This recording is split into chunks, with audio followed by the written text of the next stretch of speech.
Quiero estar contigo, vivir contigo, bailar contigo, tener contigo en la noche loca, empezar tu boca.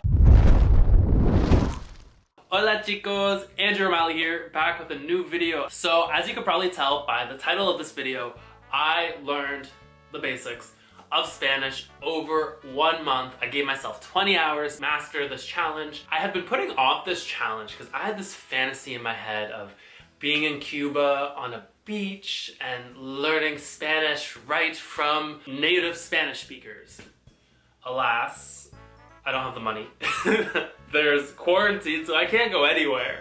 And I have no patience, so game on. I learned Spanish over 1 month, 20 hours of practice, and only using free methods. No coaching, no expensive apps or anything. Just me and the internet and Netflix. Why Spanish, you might ask? Well, I love the culture. The food is incredible. Telenovelas are honestly so much fun. The music is so good. It's so good. And most of the countries have like really warm weather. And that's it. There's no other reasons. So I started with the most fundamental piece for learning language, a step that a lot of people actually skip over. Pronunciation. Learning how to pronounce each and every sound before you even start to learn any vocabulary at all. Why is this important? Let's say you skip this step and you go straight to something like Duolingo to start learning words. You actually have no idea how to pronounce these words, and you're probably gonna butcher them. Let me tell you from experience, it's really irritating to have to unlearn words and then relearn how to actually say them. I had this happen to me with French, and it's kind of embarrassing to tell you the truth. This way you will learn the proper way to pronounce the words, if it's from the front of the mouth, the back of the mouth, where to put your lips and your tongue. These are all factors that come into different languages. Learning proper pronunciation before you start vocabulary will save you a ton of time. So in Spanish, that's the CH sound, and knowing that H's are silent, but J's are H's and Y's are J's, and yeah. Time to speak a little bit about my arch nemesis.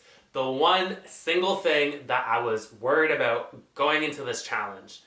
The thing that kept me up at night, that didn't call me back, that frustrated me, the double R.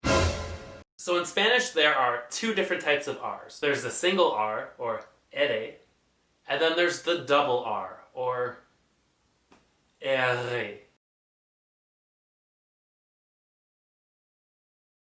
Now the single R in of itself is different from the English R. It sounds more like when you say better, ere. On the other hand, the double R is like the same thing, which is crazy. The double R, the ere, which I still can't do properly, is done by like flicking your tongue on the top of your mouth. Some people can do this naturally, like my 10-year-old sister had no difficulties doing this. Some people like me have a hard time. In my defense, I am tongue-tied.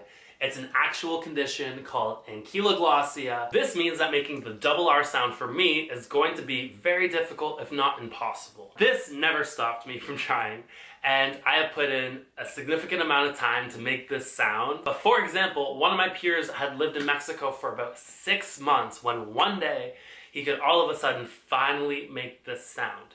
So going into this challenge, I had very real expectations that it wasn't likely that I would get there within 20 hours of practice. Where I'm at now is basically a fancy gargle. It's not the right way to do it, and I will still practice this. Leave a comment down below if you can do the R trill, the double R, the I'm curious to see like how many people can just do it already. So after getting my pronunciation all down pat, I moved on to nouns. Learning objects, places, you name it, I learned it. Now I used a bit of a different method than most people. I actually would write down the Spanish word and then I would make a drawing on the other side. This helped me create more of an in-depth picture of that word. I found this really gave my brain like more mental footing, if you will, to be able to remember and recall different words. And I was able to learn these words a lot faster than if I just looked up a word in the dictionary or if I just tried to hammer it into my brain. It also made things a lot more fun. The next thing I did was listen to children's songs. Why? Well, let me ask you, are there not like 2 to 3 songs from childhood that still play in your brain? I can still recite the whole intro to the Elliott Moose theme song because it was that catchy. I want that for me when I learn Spanish. For example, body parts in Spanish, they're all in my brain because this lovely video, I was able to pick it up so quickly. Update, my new favorite word is la rodilla. My least favorite color, anaranjado. Like, why? Why are you so demanding? Like, all the other colors are nice and short and simple. There's like rojo and azul and verde. Like, anaranjado. Like, excuse me, sir.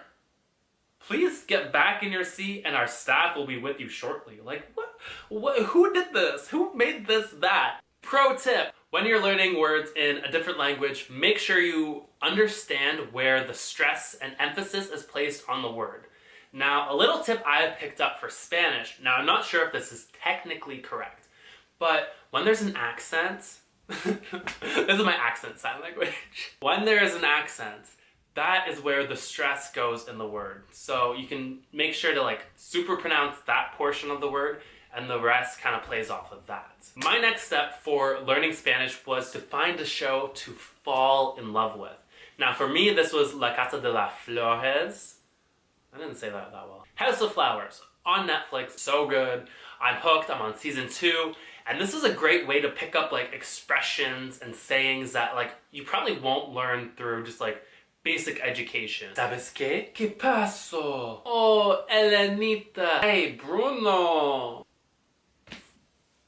And this was also helpful because I have a friend who learns Spanish and is completely fluent. Sometimes he hears himself and he sounds like Rosetta Stone. So just like when I learned an English accent in this video, I picked a role model for my Spanish. So when I'm speaking in Spanish, I imagine that voice and that's who I, what's the word?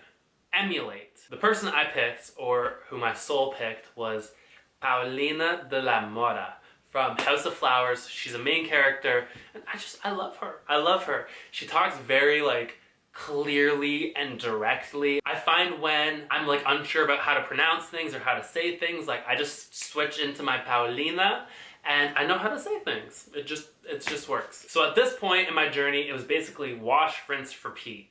Practice my R trills, brush up on pronunciation, learn new nouns, and watch a lot of episodes of House of Flowers. I would also switch it up sometimes and play some Latin music, work on that pronunciation and like flowing the words together. Love songs like Bailando and Hema and Sin Pijama. Oh my gosh, Latin music is so good. Like, it's so good. Listen, like, go listen to it, please. I did add Duolingo to the mix, but honestly, I didn't find the words to stick as well to my brain as when like I drew them out or I learned them through like a song. So while I really did like the points and the competition, yay, gamification, I don't find the long-term effects on learning to be as effective as some other methods. As I started to close in on the 20-hour mark, I realized I wasn't quite as far as I wanted to be, so I extended it another 10 hours to make this a 30-hour challenge. Now with that, I started learning verbs. The structures, thankfully, mirrored a lot of the structures of French. I was able to really lean on my previous knowledge and kind of piece together the basics of verbs in Spanish. 30 hours are up. I've learned all I can within that time frame, and it's the moment of truth. I am honestly a little nervous to have my Spanish judged on the internet by the world. Please be kind. I'm not an expert. I've only practiced for 30 hours. I don't even know if I'm good or not, but here we go. At long last, this is me speaking Spanish. Oh, hola, ¿cómo estás? ¿Qué tal? Mi nombre es Andrés. Es mi nombre en español. Y es un problema. Hablo las palabras, pero yo hablo en francés y no español. Es un mélange. Yo amo la Casa de las Flores Paulina y Elenita y Bruno y Julián. ¿Sabes qué? Quiero ir a España o Colombia. Bueno, no sé qué decir. Familia pequeña. Mi familia no es grande. Somos solo 4 personas. Mi padre, mi madre, mi hermana y yo. También tenemos un perro. Yo soy mayor que mi hermana, pero él es más alta. Vamos juntos al colegio. Yo tengo 12 años y ella 11. Mis padres se llaman Javier y María. Mi hermana se llama Sara. Yo Luis. Vivimos en una casa muy bonita. ¿Sabes qué? Los libros es bueno por la comprensión. In conclusion, learning Spanish is exhilarating. So excited to finally go to like a Spanish-speaking country and know more of the language. When I was in Mexico, I just kind of like used French and made that work, which to some degree it did. I want to eventually go to places like Spain or Colombia and continue learning, and it's so exciting and it's gonna be so warm. Okay, so quick tips if you want to learn Spanish. Start with pronunciation. Learn how to say each letter and sound and letter combination. Pick your favorite Netflix show and pick someone to emulate while you're speaking Spanish. Listen to Latin music. Even if you're not going to learn Spanish, just listen to the music. It's so good. Draw pictures when you're doing your definition for words, and find some simple books to read because that'll help put more pieces together all in one go. That's everything for today's video. Thank you so much for watching. I love making these videos, so make sure to give me a like, subscribe, and leave a comment with if you know Spanish or not, and if you have any other tips for learning a new language. And remember, above everything else, you are enough. Hasta luego!